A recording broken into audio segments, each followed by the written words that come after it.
A perfectly polished fingernail, the color of dried blood, slammed down on the armrest of seat 2A. "Excuse me, but what in the ever-loving hell do you think you're doing in my seat?" Leora Blackwood did not so much as flinch. Her eyes remained fixed on the latest issue of The Economist. She possessed a stillness that could unnerve a statue. Her suit, a bespoke creation in cobalt blue, probably cost more than the economy car the man sputtering over her drove.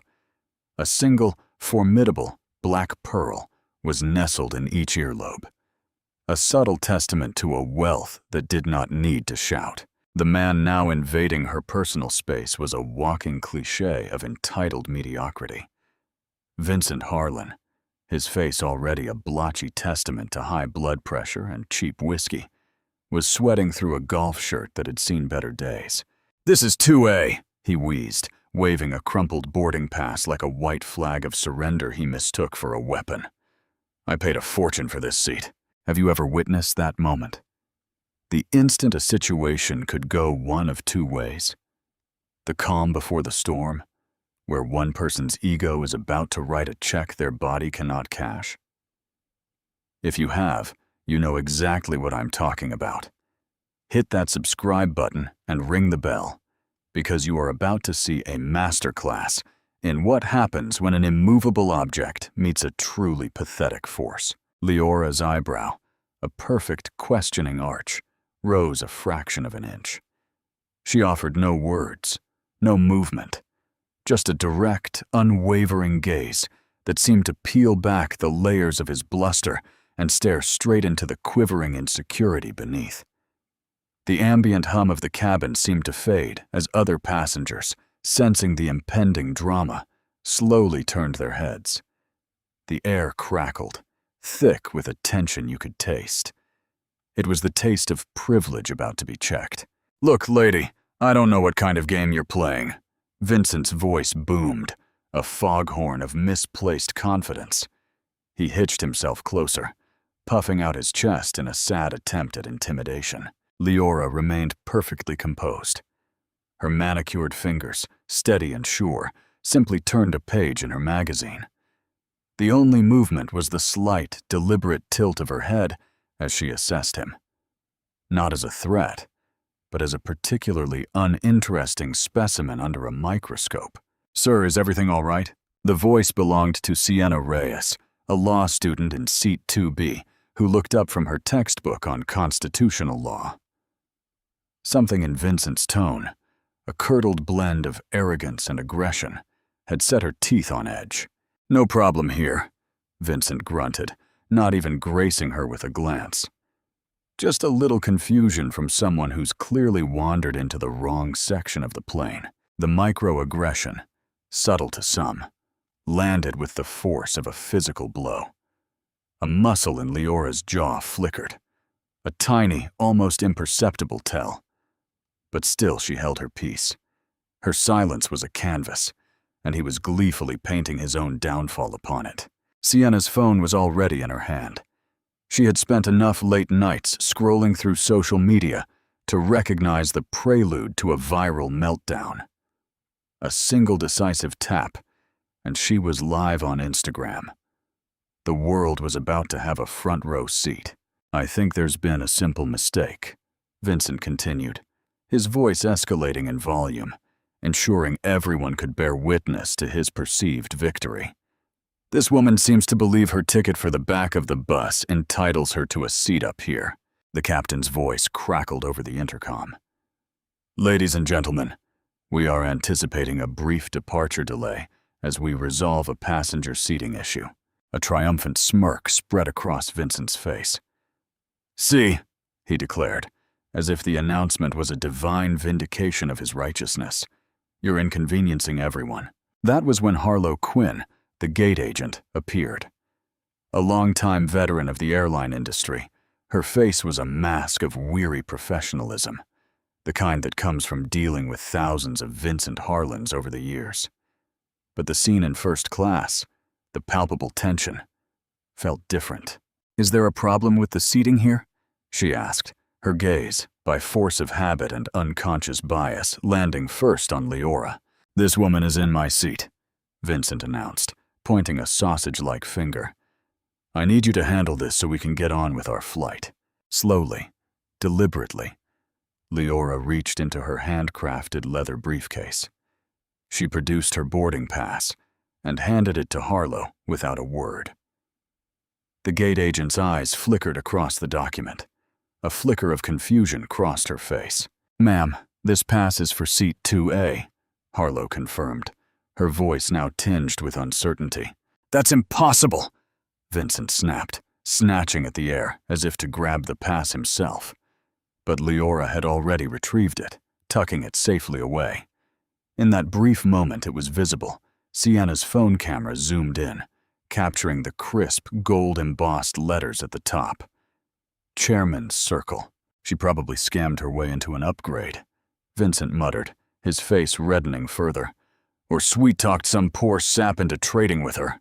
The digital departure board blinked. Leora's phone vibrated with a soft hum. She glanced at the screen. The subject line of an email was partially visible. Confidential. Sterling Aerospace Acquisition Proposal. She swiped the notification away, but not before Sienna's ever-watchful camera captured the damning evidence. "Sir, may I please see your boarding pass?" Harlow asked. Her tone now more firm. Vincent handed it over with a flourish, convinced of his imminent victory. 2A, purchased and paid for months ago. Harlow held the two passes, a frown deepening the lines on her forehead. "It appears we have a duplicate booking. It's a rare system glitch, but it happens." "Then she needs to move," Vincent said instantly, his voice dripping with finality. "I was here first." "Actually, sir, she was already seated when I boarded," Sienna interjected from 2B, her phone held steady. "She's been sitting here for a while, reading quietly." Vincent's face contorted with rage. "I don't give a damn how long she's been warming the seat. It's my seat!" Above them, in the overhead compartment, sat Leora's briefcase. A discreet, elegant monogram, LB, was visible, along with the logo of a firm Sienna did not recognize, but which screamed money and power. "Ma'am," Harlow said, turning back to Leora, her voice pleading. "Would you be willing to accept another seat? We could move you to a different suite in first class, of course." And then, for the first time, Leora spoke. Her voice was not loud, but it cut through the cabin's tension like a surgeon's scalpel, quiet, controlled, and laced with something that sounded remarkably like amusement. "I'm quite comfortable where I am." "This is absolutely ridiculous," Vincent exploded, his voice cracking with indignation. "Some people just have no concept of their proper place." The words, heavy with unspoken prejudice, hung in the air like a foul odor. Sienna's viewer count was skyrocketing. "I'm sure this is all very new to you," Vincent continued, his tone a disgusting ooze of condescension aimed at Leora. "But I have a very important meeting in San Francisco, a multi-million-dollar deal. I cannot afford to be delayed by this confusion." Leora's composure remained absolute, but a subtle shift occurred in her eyes, a flicker of calculation, a decision being made. "Sir, I'm going to have to ask you to lower your voice," Harlow said, though her authority was crumbling with every passing second. The spectacle was now drawing a larger audience. Phones were emerging throughout the cabin. A man in 3C, wearing a suit that was trying too hard, nodded in solidarity with Vincent. "Seen it 100 times, he muttered to his companion. "They get a taste of the good life and think the rules don't apply." That was when Captain Brennan emerged from the cockpit. A seasoned veteran with a face like a road map of cross-country flights, he looked irritated. Delays meant paperwork, angry customers, and a cascade of logistical nightmares. "What's the holdup here?" he asked Harlow, his voice gruff. "Seating dispute, Captain. We've got a double booking for 2A. Brennan's eyes darted from Leora to Vincent. The calm, impeccably dressed black woman versus the agitated, red-faced white man. His unconscious bias, a subtle but powerful force, was already at work. Someone had to be in the wrong. "Ma'am," he said, addressing Leora with a tone that brooked no argument, "I need you to either move to a different seat, or you'll have to deplane." Vincent's smirk was a thing of grotesque triumph. He had won. He knew it. Slowly, gracefully, Leora stood. Every single eye in the first-class cabin was locked on her. Sienna's live stream continued climbing, but Leora did not turn toward the exit. Instead, she reached for her briefcase in the overhead compartment. Just then, Elena Vargas, the flight supervisor, bustled in from the jet bridge, a clipboard clutched in her hand. A long-time veteran, she had the weary aura of someone who had seen it all. But the crowd of onlookers and the forest of smartphones told her this was something different. "What's causing the delay?"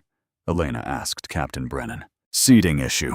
This passenger is refusing to cooperate," Brennan grumbled, gesturing toward Leora, who now stood calmly by her seat, briefcase in hand. Sienna's Instagram was on fire. "Y'all are not going to believe this," she whispered into her phone's microphone. "This dude is harassing her, and the crew is about to kick her off the plane."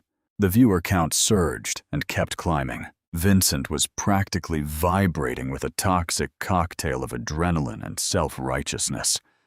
"I have been more than reasonable, but my patience has its limits. I have a critical meeting in San Francisco. I cannot and will not miss my connecting flight because of this nonsense." Leora's silence had become a living entity in the cabin.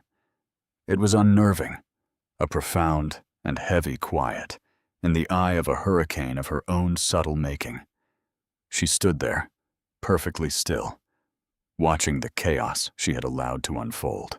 "Ma'am, we need to resolve this now," Elena said, her voice sharp with impatience. "If you cannot produce the correct documentation for this seat, I will have no choice but to have you removed from the aircraft." A collective gasp rippled through the cabin. Passengers from economy were now standing in the aisles, craning their necks for a better view. The businessman in 3C was live tweeting the entire affair. The hashtag was starting to trend. "I have my boarding pass," Leora said again, her voice still quiet, yet it carried an undeniable weight. "Which is clearly a mistake," Vincent interjected. "Look, I'm not the bad guy here. I paid for this specific seat. I require this seat. And frankly," he added, his voice dropping to a conspiratorial whisper that was still loud enough for everyone to hear, "I just don't think she belongs here." The final comment sent an arctic chill through the cabin. It was ugly, naked, and undeniable. Sienna's phone captured every syllable, every nuance of his bigotry. Her viewers were now in a frenzy. The comment section, a waterfall of outrage and disbelief. "Sir, that is a completely inappropriate thing to say," Harlow said, her voice trembling slightly. "What's inappropriate is that we're still on the ground," Vincent shot back. "Some people just don't get how the world works." Captain Brennan was looking at his watch, his patience worn down to a nub. "Ma'am, I am officially asking you to leave the aircraft. We will sort this out at the gate." "Are you kidding me?" Sienna exclaimed, looking up from her phone in disbelief. "She has been sitting here bothering no one and you're kicking her off? This is not your concern." "Young lady," Vincent snapped at her. "Actually it is," Sienna replied, her voice ringing with newfound confidence. "I'm documenting this entire illegal eviction. My live stream has over 1,000 people watching you harass and discriminate against this woman right now." Vincent's ruddy face went pale. "Harass? I'm not harassing anyone. I am the victim here. I'm just trying to claim what is rightfully mine." The man in 3C leaned forward, eager to add his 2 cents. "Come on, we've all seen this play out. Someone gets a lucky upgrade. They didn't earn, and then they throw a tantrum when they get caught."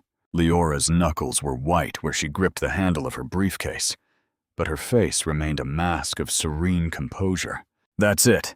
I'm done," Captain Brennan announced, his patience finally snapping. "Security is on its way to the gate. Ma'am, you have 1 minute to gather your belongings and deplane, or you will be removed." The cabin fell into a sudden, shocked silence, broken only by the incessant hum of the ventilation system.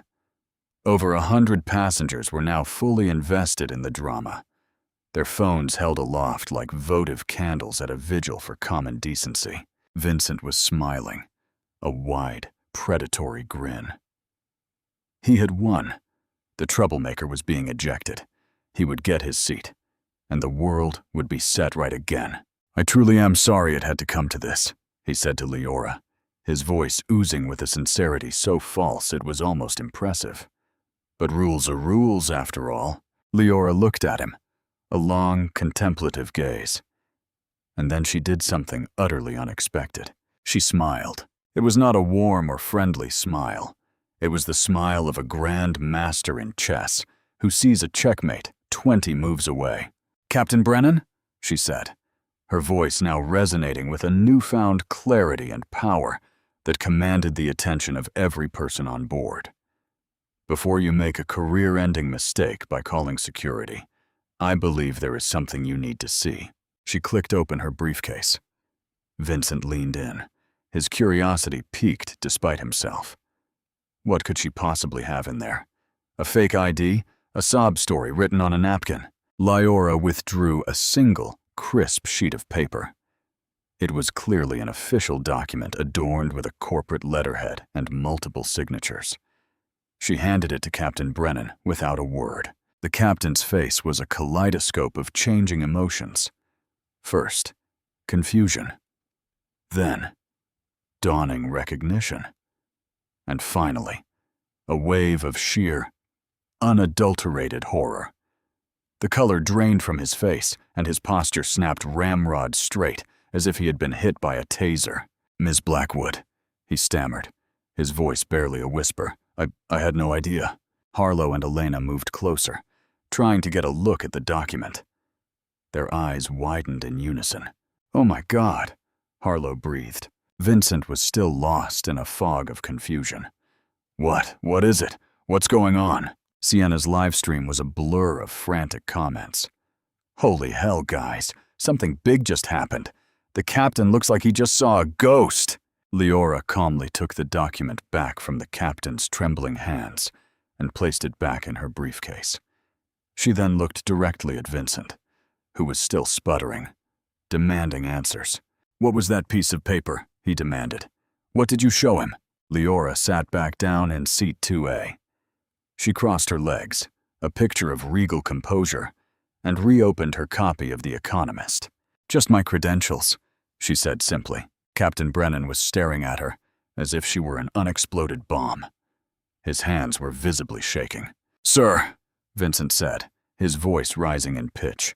"Captain, what is going on? Are you going to remove this woman or not?" The captain seemed incapable of forming a coherent sentence. He just kept looking from Leora to the briefcase and back again. Elena stepped forward. "Captain, what is the problem?" Brennan finally found his voice. "Ms. Blackwood, I owe you, and this entire airline, an enormous and profound apology." "Who is Ms. Blackwood?" Vincent demanded, his voice now shrill with frustration. Leora looked up from her magazine, her expression placid. Leora Blackwood, chairwoman of the board of the Blackwood Capital Group. The name meant nothing to Vincent, but to the airline crew, it was as if a lightning bolt had struck the cabin. Harlow had gone ghostly pale. Elena was frantically typing on her phone, her face a mask of dawning terror. "Oh no," Elena whispered to herself. "Oh no, oh no, oh no." Sienna's viewer count had just crested thousands. The comments were now a deluge from people who recognized the name. "Wait, is that the Leora Blackwood?" One comment read. "Blackwood Capital? Don't they own like half the transportation industry?" Another comment flashed on the screen. "Leora Blackwood is on the Forbes list. Her net worth is north of $5 billion. Sienna, realizing her role had shifted from witness to narrator, read the comments aloud for her stream and for the benefit of the ignorant. Vincent finally heard them. "What? That's That's not possible. She can't be. Actually, Leora said, not even bothering to look up from her magazine. Blackwood Capital owns a 72% controlling stake in Trans-American Airlines. The words detonated in the cabin with the force of a physical explosion. Vincent's mouth hung open, a slack-jawed portrait of disbelief. Which means, Leora continued, her tone as conversational as if she were discussing the weather, that I am your boss. In fact, I'm the boss of every single person on this aircraft. She finally closed her magazine and let her gaze sweep across the stunned faces of the crew. And Mr. Harlan, she said, her eyes locking onto his. I do believe you're in my seat. The cabin fell into a silence so profound it was almost deafening. The air conditioning unit seemed to hold its breath. Vincent Harlan's face cycled through a Rolodex of emotions, confusion, disbelief, dawning comprehension, and finally, the cold, stark terror of a man who has just realized he has royally screwed up. That's not possible, he stammered, his voice a pathetic squeak. This is a trick. You're trying to intimidate us.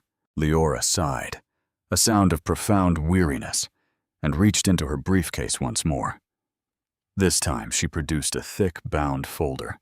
She handed a document from it to Captain Brennan.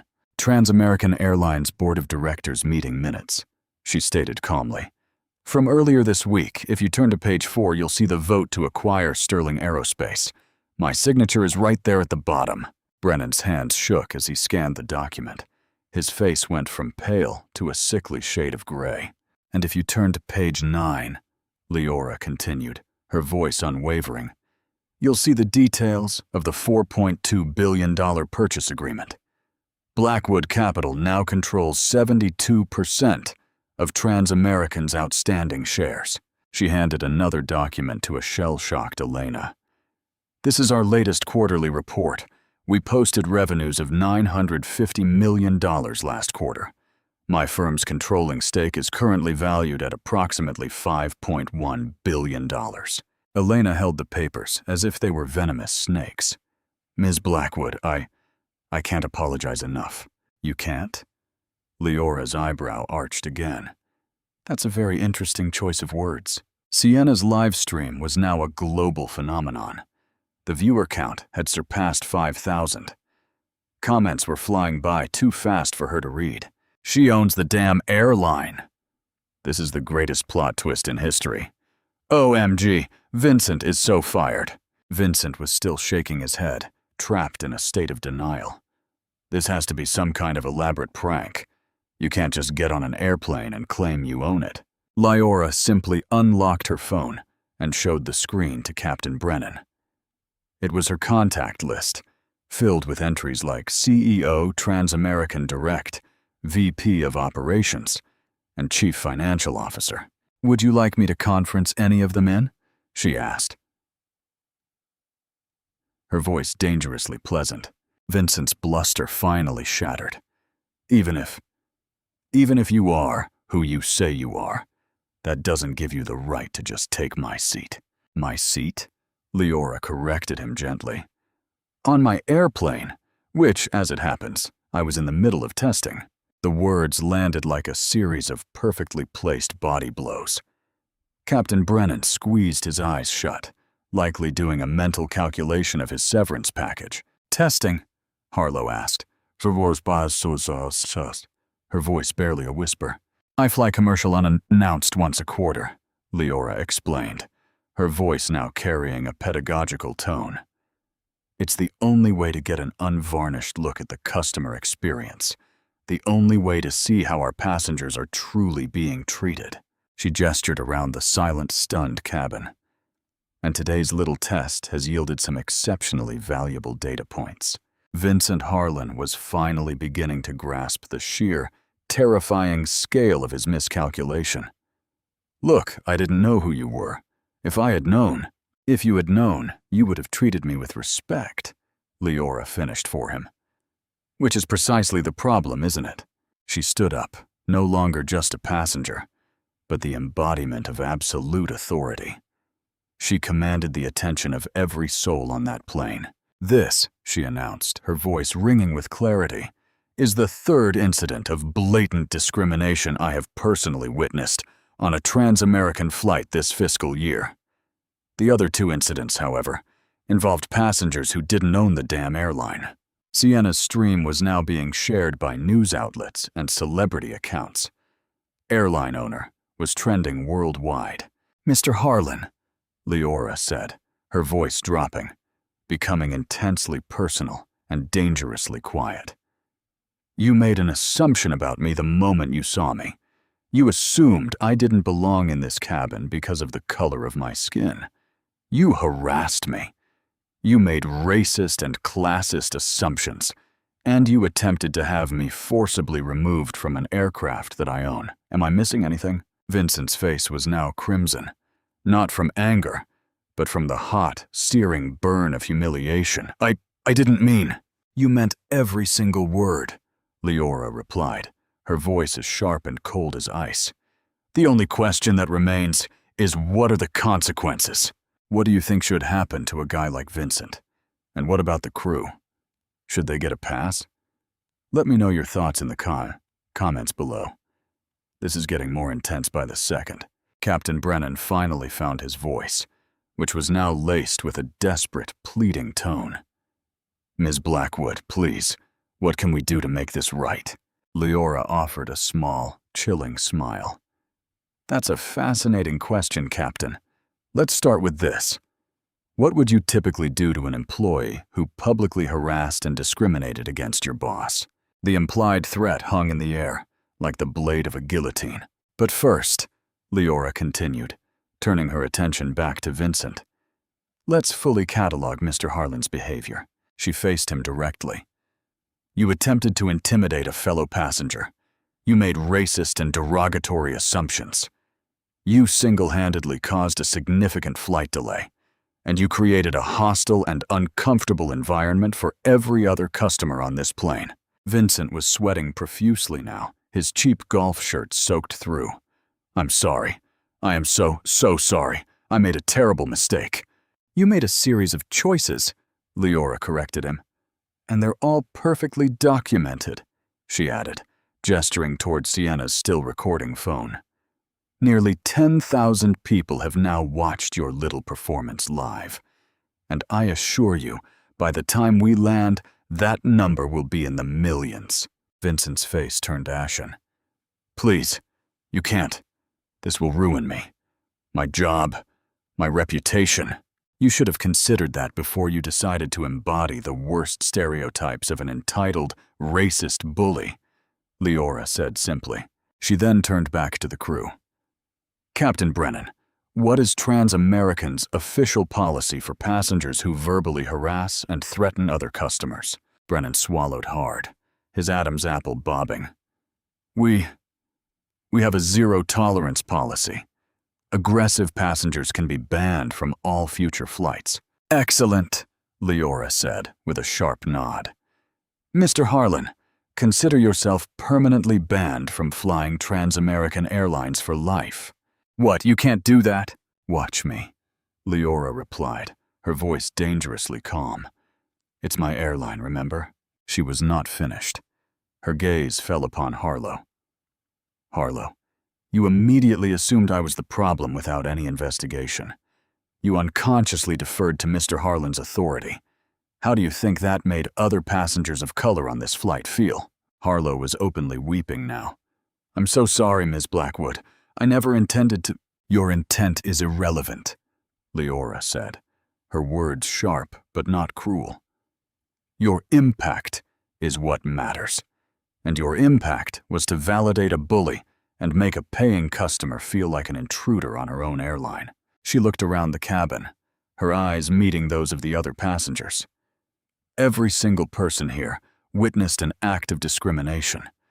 You saw how quickly the crew, and even some of your fellow passengers, sided with the aggressive white man over the quiet black woman." The words cut through the remaining artifice, laying bare the ugly truth of the situation.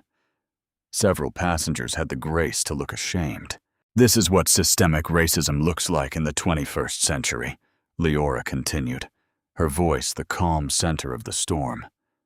It's not always hoods and burning crosses. More often it's just assumptions, the quiet, unthinking default to believe one person over another based on the color of their skin. Vincent made one final, desperate appeal. Look, I'm sorry, okay? I'll apologize. I'll post a public apology. I'll do anything you want. Just please don't destroy my life over one mistake. Leora regarded him for a long, silent moment. Mr. Harlan, you tried to ruin my day, and potentially my entire trip, because you made a snap judgment that I didn't belong somewhere.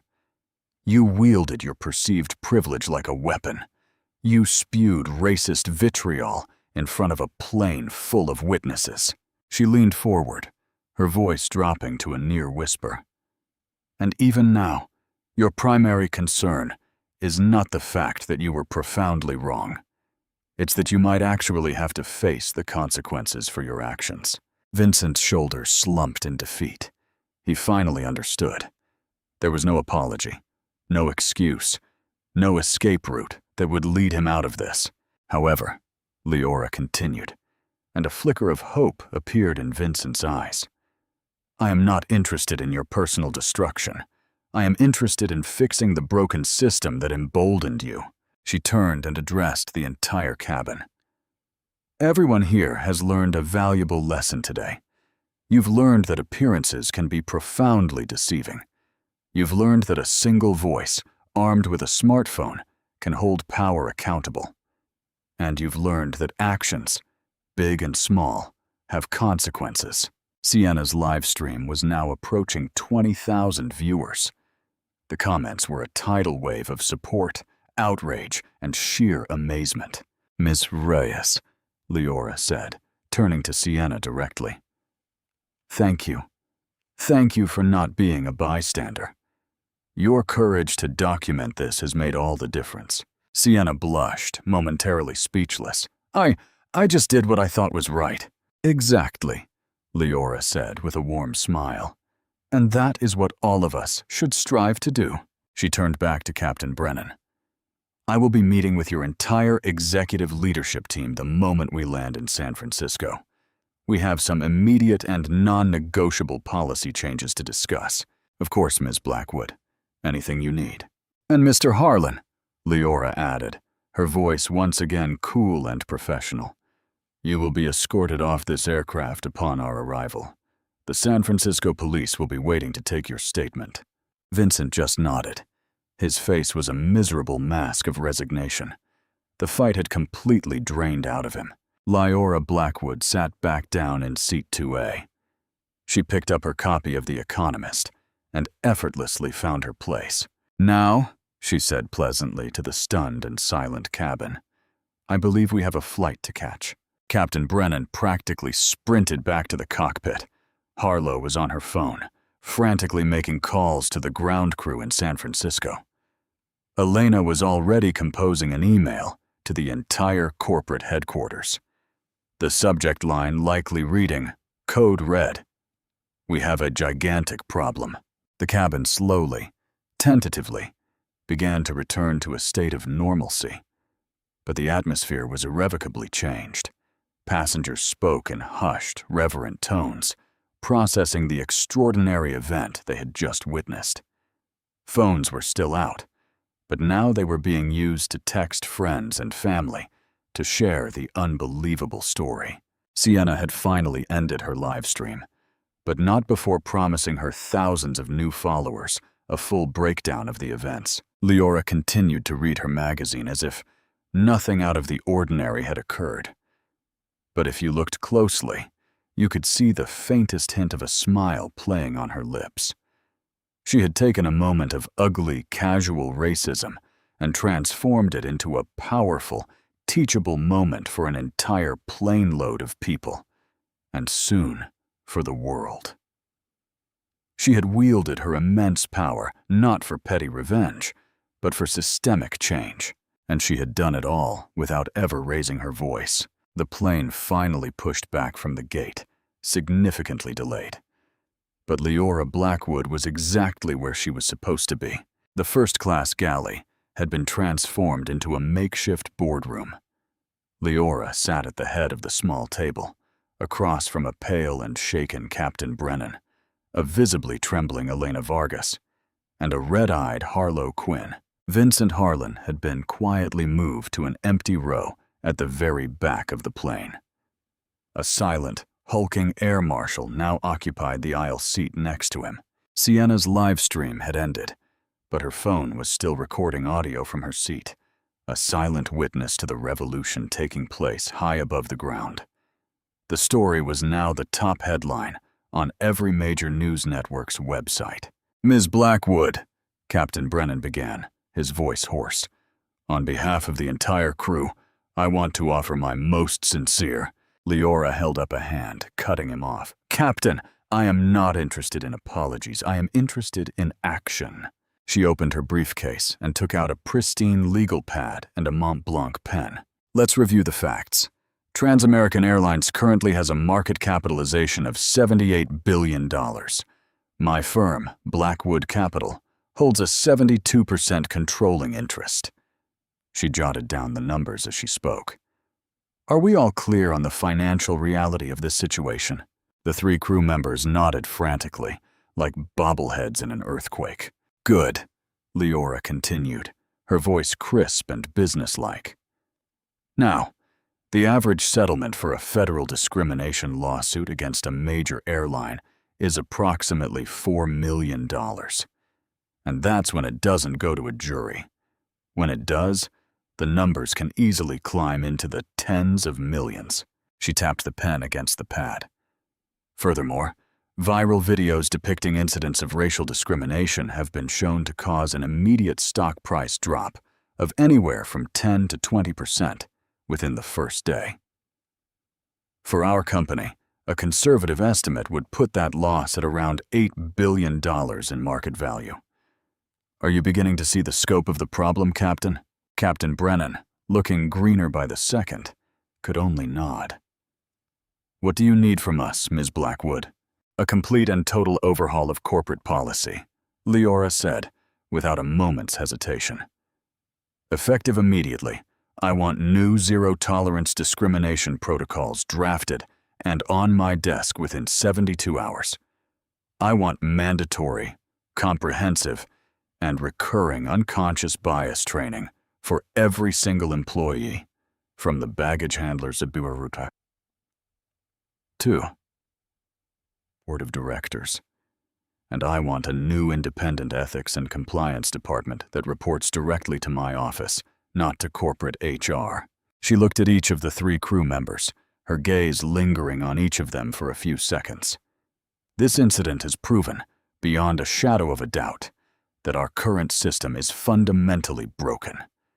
Your immediate default assumption was that the agitated white man was in the right and the calm black woman was the problem. None of you, not for 1 second, questioned Mr. Harlan's aggressive and inappropriate behavior until I was forced to reveal my identity." Harlow began to cry again, quiet, hiccuping sobs. "I'm so sorry, Miss Blackwood. I've never—" "Harlow, how long have you worked for this airline?" Leora asked, her voice softening slightly. 25 years, ma'am. And in those 25 years, Harlow, how many times have you seen a black woman sitting in first class who wasn't a celebrity or an athlete?" Harlow thought for a long, painful moment. I can't say that I have, ma'am, not often. So when you saw me sitting there, your unconscious bias, conditioned by 25 years of experience, kicked in. You saw something that didn't fit your established pattern, and you assumed it was an error." Leora's voice was not accusatory. It was simply stating a fact. That is the very definition of systemic bias, and that is what we are going to fix starting today. She turned her attention to Elena. "Elena, I want you to spearhead the development of a new passenger advocacy program, a dedicated hotline and mobile app where customers can report incidents of discrimination or harassment directly to our new ethics department. No more filtering complaints through layers of management who are incentivized to bury them." "Yes, ma'am. When do you need the proposal?" "Yesterday," Leora replied dryly. "But I will settle for the end of the week." Her phone buzzed. She glanced at the screen, and a wry smile touched her lips. Well, what do you know?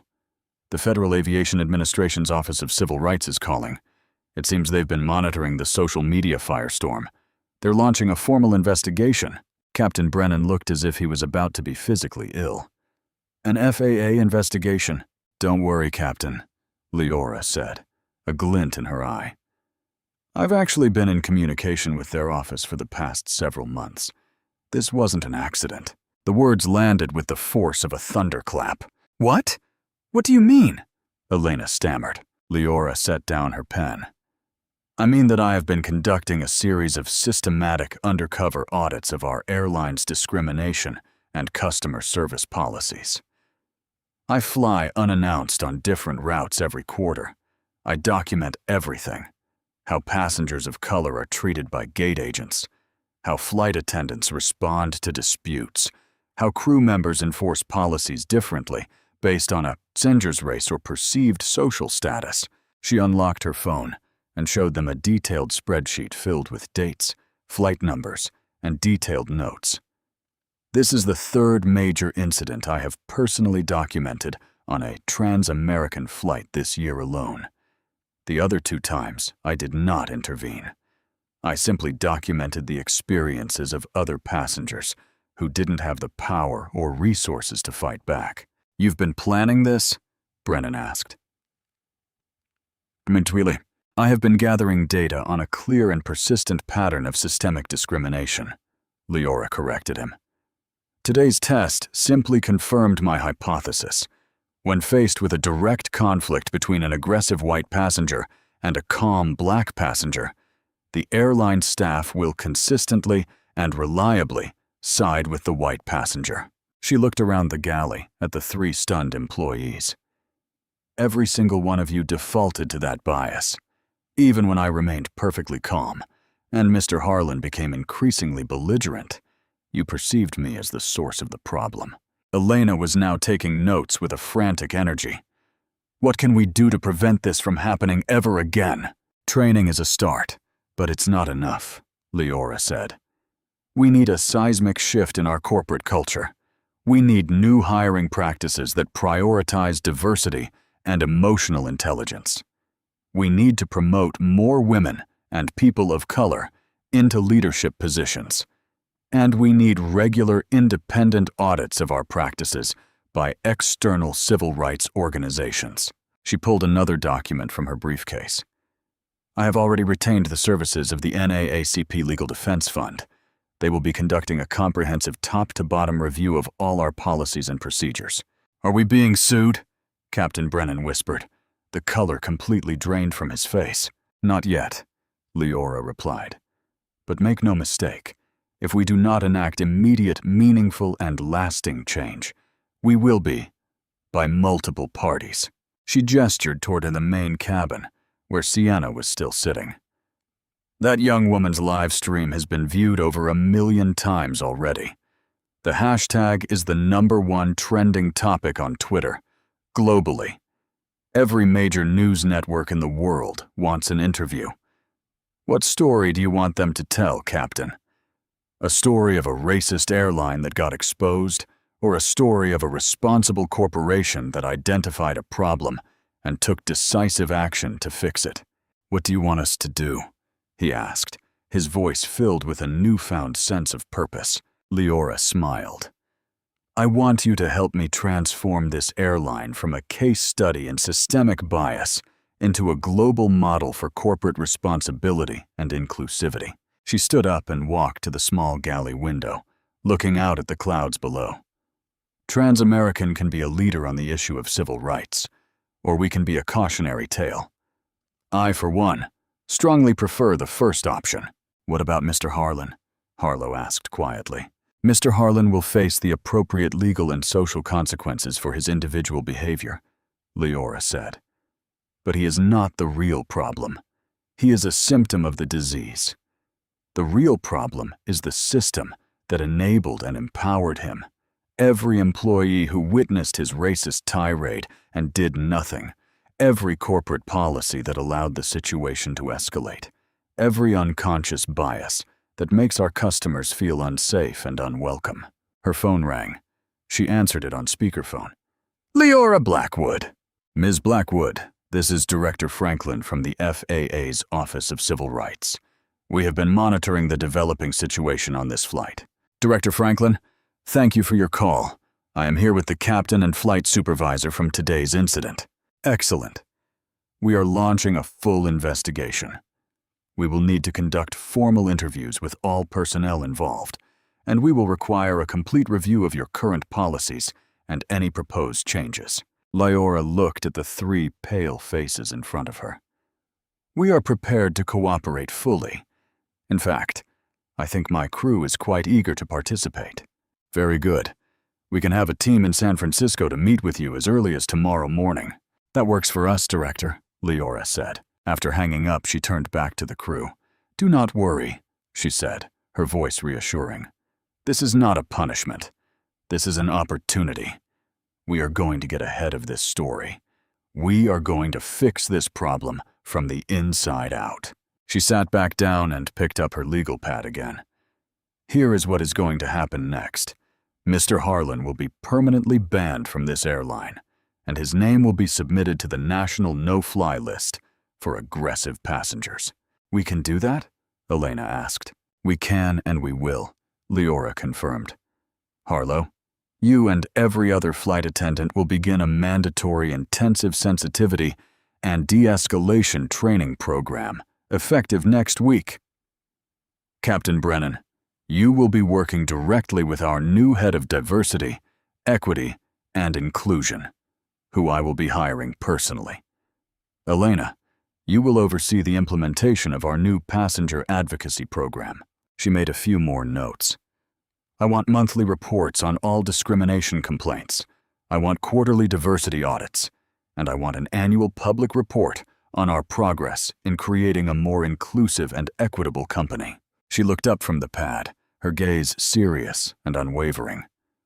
Most importantly, I want every single one of our 100,000 employees to understand in no uncertain terms that discrimination of any kind will not be tolerated. Not on my watch. Not in my company. The stock price, the hit you mentioned, Brennan began. It's already happening, Leora said, glancing at her phone. We're down 9% in after-hours trading, but it will recover, and it will be stronger than ever once we announce our new initiatives. This is not a crisis. It's a rebranding. She stood up again. Ladies, Captain, you have all been part of something historic today. You've seen firsthand how quickly the poison of casual racism can escalate.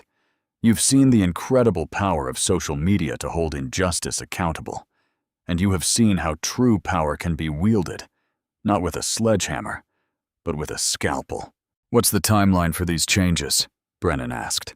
30 days for the new policies to be implemented. 60 days for all initial training to be completed. 90 days for the new ethics department to be fully operational.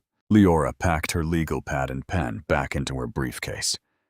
And 1 year from today, I expect Trans-American to be recognized as the most inclusive and socially responsible airline in the world. She looked each of them directly in the eye. This is your chance to be on the right side of history. Do not waste it. As the plane began its final descent into San Francisco, Leora returned to her seat. She left the crew in the galley to contemplate their new reality. Sienna gave her a small, knowing nod as she sat down. The story had already become a global phenomenon. Leora Blackwood opened her copy of The Economist and began to read, as if she hadn't just single-handedly restructured a multi-billion-dollar corporation's entire approach to civil rights in the middle of a cross-country flight. But on her face there was a deep, quiet look of satisfaction. Phase 1 was complete. In the years that followed, the incident on that flight had become the stuff of corporate legend. The video, which Sienna had titled The Queen in 2A, had been viewed over 150 million times.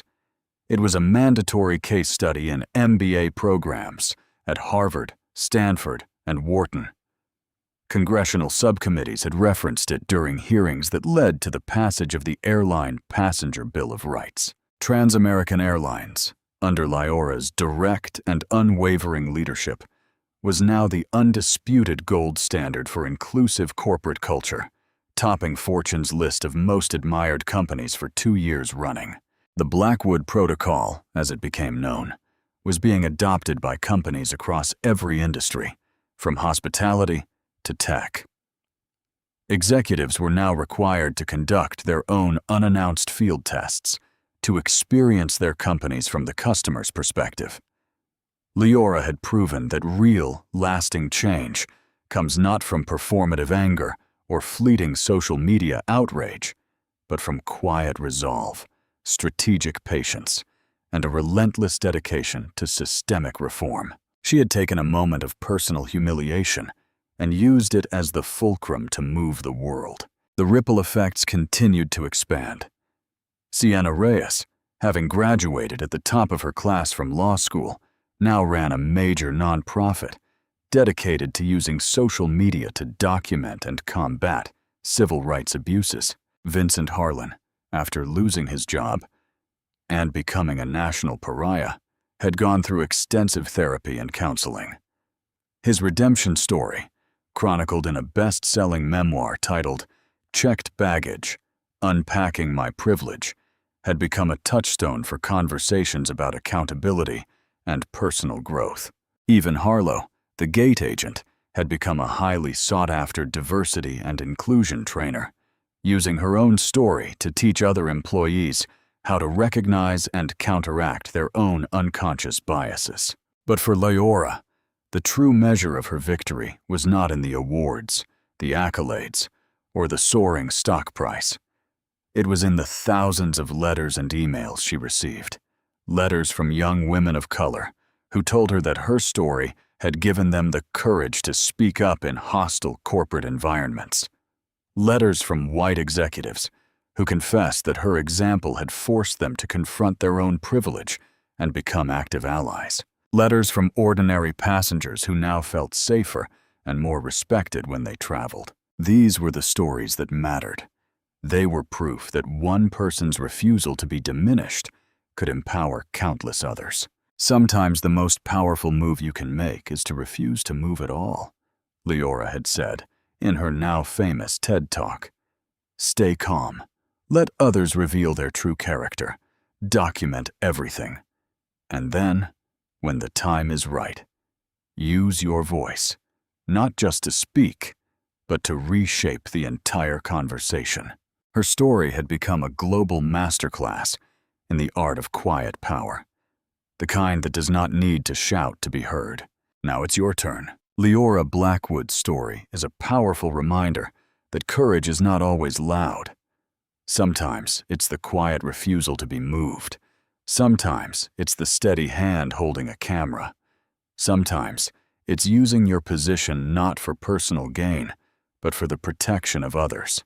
Have you ever witnessed an act of injustice at work, in your community, or just out in the world? What did you do?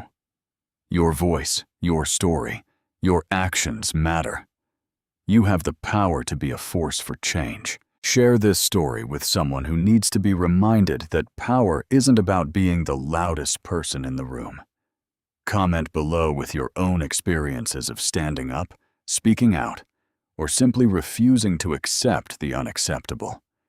And make sure you subscribe to this channel for more stories of the quiet heroes who are changing the world one courageous moment at a time. Because in a world full of Vincent Harlans, we need to find and to become more Leora Blackwoods. What injustice will you refuse to accept today?